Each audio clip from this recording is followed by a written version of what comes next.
Sa Good Vibes sa Bacolod City, may ginatanyag nga libre nga konsultasyon para sa inyong nga pets. May report si Romeo Subaldo. Pwede mo na mapakonsulta sang libre ang imo nga mga hinuptanan. Inisumugod sa January 11 from 2 p.m. to 5 p.m. from Monday to Friday sa may pet park lang sa the Upper East of Mega World. Sunod sa kay Assistant City Veterinarian Jeka Bugwason, libre lang gid man ang pa-check up sa mga pets sa City Vet. Pero luyag nila nga malabot ang mas madamo pagid mga pet owners gani ila ini pagadalon sa the Upper East nga pet park. As long as mayo ang weather, no, kay open field, open na nga atong pet park, we will set up a booth lang.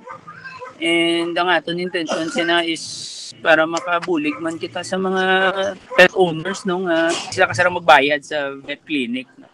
Pwede pa maka-enjoy ang pet sa may pet park samtang nagahulat sang konsultasyon. May libre man nga bakuna kontra rabies. Ginahulat pa sang City Vet ang ilang mga partners kung may mahatag pagid nga iban nga mga freebies sa mga nagapakonsulta diri.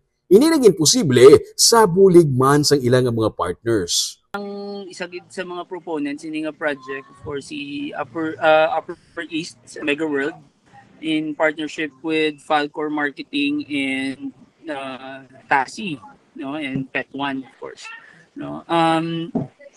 Ang ini do nagbuligay kami kay pare-parehas naman ang amon tuyo, no. Hopefully makabulig kita sa mga pet owners. Isa lang ang tinutuyo nila, ang mabuligan ang mga pets pati na ang mga pet owners. Romeo Subaldo para sa Digicast Negros.